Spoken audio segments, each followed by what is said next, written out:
So we are all social creatures. We are born to live in community with one another. And at some point in your life, you're going to mask. It's just a natural part of life. So for example, when someone comes up to you and says, "Hey, how are you doing?" How often are you going to answer that question honestly? Especially if you're not having a great day. You're going to put on a sunny disposition and say, "Yeah, I'm great, everything's fine, how are you?" Expecting a similar response. Because we don't want to be honest with people, because nobody wants to be around you when you're having a hard time. When you go into a job interview, oftentimes you mask because you want to present yourself as your best possible version so that they're going to like you. And yet, we teach kids from a very young age not to judge one another. One of the common adages that I learned growing up was, don't judge a book by its cover. You should judge it by its content. But how often do we actually do this? And it's challenging enough for people who are neurotypical and able-bodied. Because we all do this. We all want to fit in. We all want to belong. We all want to feel like we are a part of the group and a part of society. But when you're somebody that is living with a disability, whether it is a hidden disability or a visible disability, there's an increased pressure for you to mask.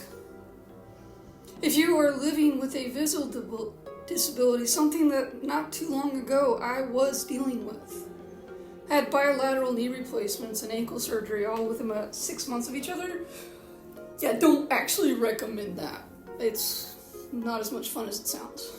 But as a result, I was using crutches, or as I like to call them, my extra appendages, because it sounded less depressing.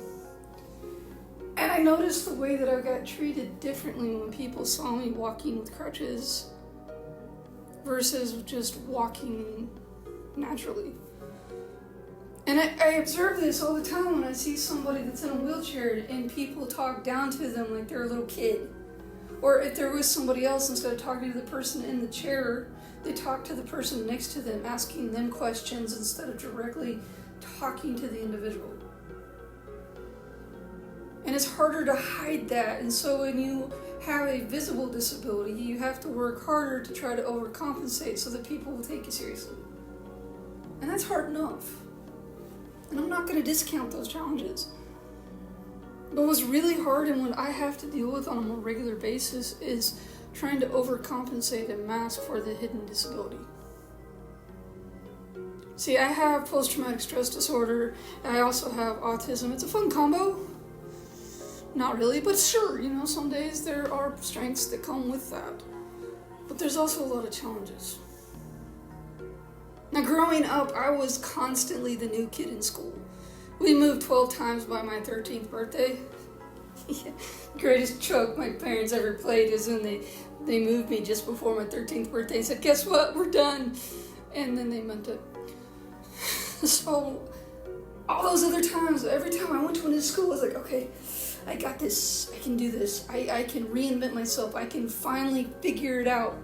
I can find that magic thing that is going to make me okay.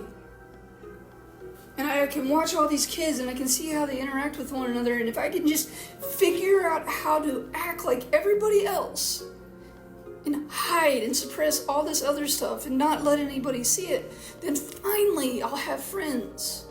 Finally I'll be okay. Finally I will be accepted instead of shunned and pushed away.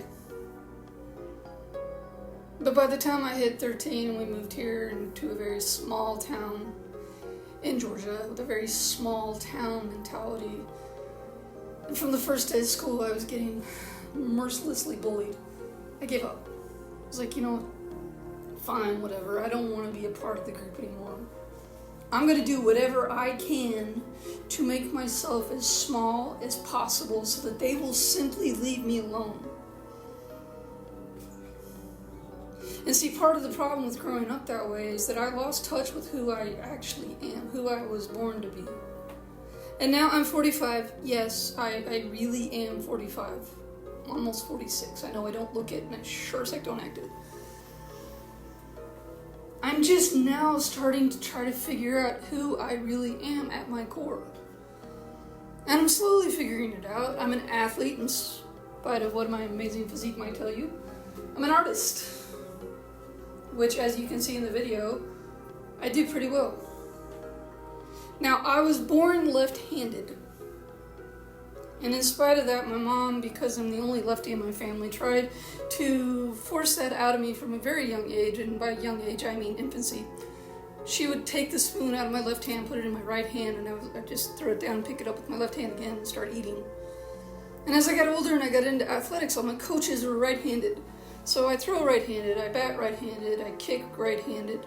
Basketball was easier because they encourage you to do with both.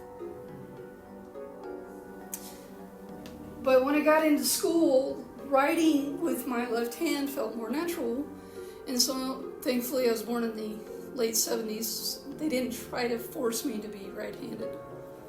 And so I did. I learned how to write with my left hand. I learned how to draw with my left hand. And that was natural. And I've been doing it since I was knee-high to a grasshopper. And I love art. It's a way that I know to express myself. It's a way to share parts of who I am with the world in a way that I don't know how else to do it, because words don't always come naturally to me. I think more in images. So when I can draw, or I can do photography, or the other weird sculpture randomness that I come up with through art, I get to express myself.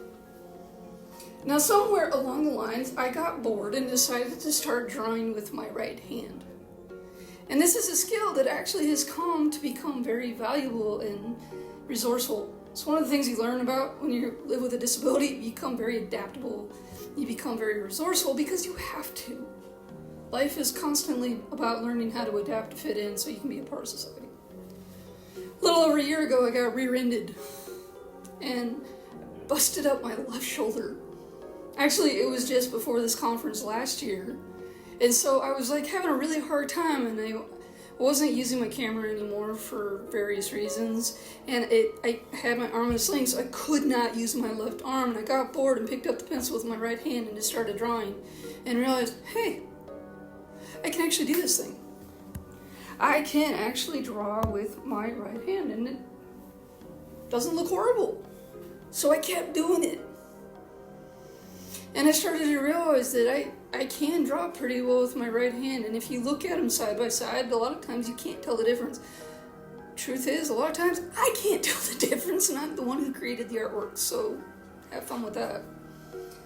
And the thing is that, yes, I can do it with my right hand, but it requires a lot more effort, it requires a lot more concentration, and it really is not natural for me, so I can do it, but it's a lot harder for me to do it. That's what masking is. Masking is suppressing your natural abilities and talents because you want to fit in with other people. Masking is trying to suppress who you really are to be the person that other people want you to be. Now, when we first started this journey together, I told you that there are certain adages that we're taught from a very young age. Like, don't judge a book by your cover. Another one that I just so love is just be yourself.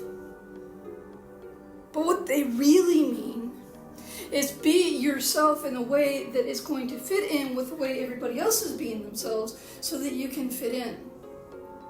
So be yourself, but be the self that is socially acceptable. And when you're struggling with that and they recognize that maybe you don't really know how to be yourself comfortably and you don't know how to be yourself in a way that's going to fit in with everybody else, there's another phrase that they really, really love to use. Fake it till you make it. So we are essentially teaching people that masking is the way to get through life. So basically what we're teaching people is to lie about who they truly are, simply so that they can be accepted by others. We are teaching people that being left-handed is not okay, that you have to be right-handed in this world. We are teaching people that if you are not like everybody else, it's not okay for you to be yourself. But you have to be yourself. And you have to not judge other people based on what they look like and their appearance and everything else that we come in contact with. Now here's the thing. In all of the places where you should find just a place where you can go and be who you truly are, without having to hide, having to suppress those natural tendencies to want to stem, or to be able to go to someone and say, hey, you know what, I'm having a really hard time today, I'm really struggling. Maybe I'm just having too much going on in my life right now. I need help, and it should be the church. And yet the church is the place that I have found that most people get shunned and turned away. Because if you don't look exactly like everybody else in the church, and if you don't act a certain way, then you're not accepted and you're not welcome. And on more than one occasion, I have been told that I was not welcome in the one place that should welcome everybody. So as you walk out of here today, I want you to think about this. In what ways are you left-handed that you are suppressing and using your right hand just so you can be accepted? And in what ways are you asking other people to suppress their left-handed tendencies so that they can come off as right-handed?